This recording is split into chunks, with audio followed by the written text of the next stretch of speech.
Anyways, what the fuck? I'm sorry, I'm all over the place. The guy says, I get the meaning behind it, to go for a walk. But imagine how online you have to be to even understand that it means to step outside and go get some fresh air. And the funny thing is, when someone says to go touch grass, I'll sometimes go to their profile, and those same fucking people are the ones who look like they've been tweeting or posting 20 goddamn hours a day. Oh, yeah, 100%. Yeah, I've been off Instagram. I mean, I got to post shit every once in a while, but as far as death scrolling, I have not done that on Instagram since the beginning of September. And with all that bullshit a couple weeks ago, I'm glad I was off it.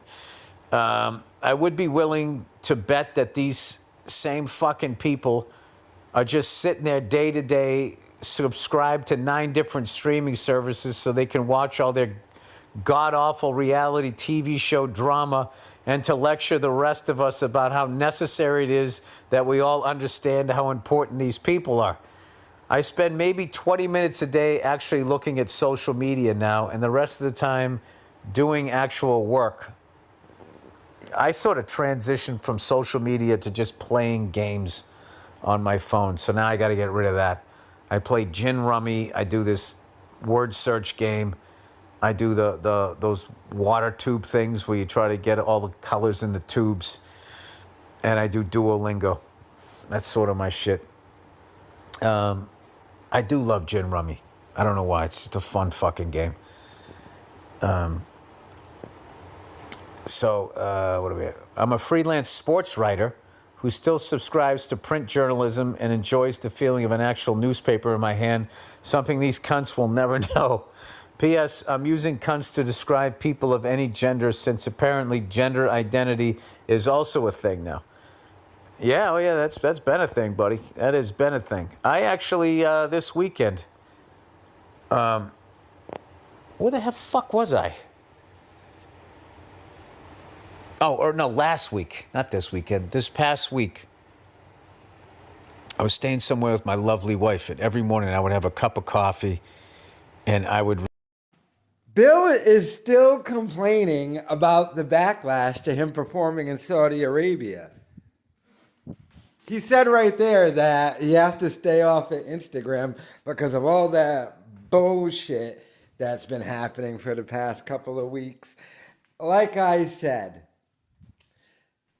the downfall of Bill Burr needs to be studied because it's not so much him doing the gig or taking the money.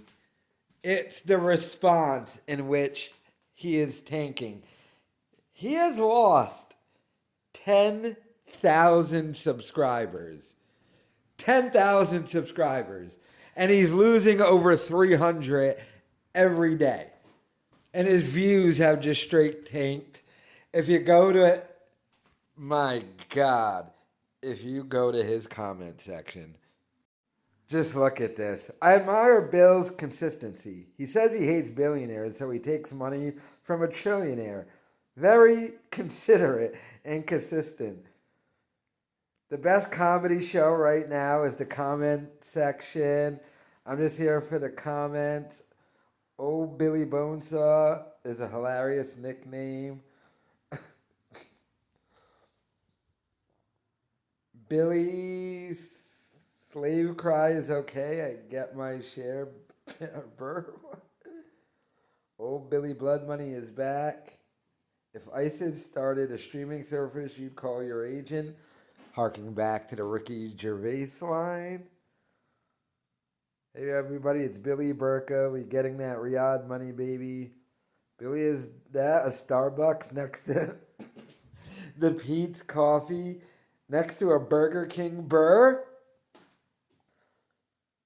Bill Laden sticking his fingers in his ears and going, la la la la la la. Oh, Billy, you can get Timberlands there, Burr. Damn. So, his comment section completely turned. His audience completely turned. Cumia is doing backflips all over the place to this. And he's still complaining about it. And you can hear the difference in his voice. Like, when he starts the podcast and all throughout, he's depressed. He doesn't know what to do. This is actually affecting, like, his stuff. Like, his actual, like, shows and stuff. He doesn't have any gigs coming up. And he probably can't sell any tickets, really, or anything. And it's all because of the lame response. He won't just admit he took the money and stuff like that. He's making a bigger deal out of it. And once again, on the new episode, complained about it again. Talking about, oh, the people in those bullshit comments on Instagram. And you have to stay off of the Instagram. And he's doing this thing, if I don't see it, it's not happening. But he keeps addressing it, but not honestly addressing it. Like I said, he makes it sound like he went over on some Peace Corps mission to bring freedom and comedy to the poor people of Saudi Arabia when he got paid by the royals and performed for the royals. It's ridiculous. But, I mean, to lose 10,000 subscribers, even the other comedians who have gotten backlash, like, people are just bitching in their comments.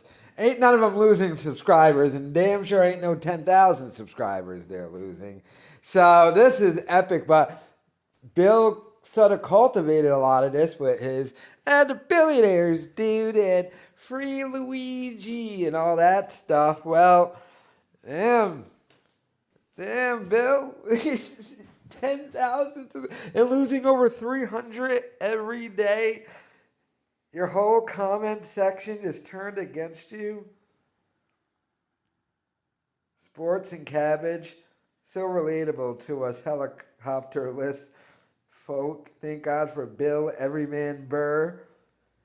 I had to take down my signed Bill Burr 50 tour poster today. It's been hanging up above my piano for a few years now. And I really liked that spot for it. Damn, his audience, he betrayed them. And like I said, it was more the response. They're seeing him for the hypocrite that he is, for the fraud that he is. And it's starting to, dawn on them now. It's all starting to finally reach their brain of, wait, he was complaining about the billionaires, but he's got millions of dollars. And he flies private helicopters. It's almost as if he was complaining about the billionaires so we don't look at his hypocritical ass. Duh!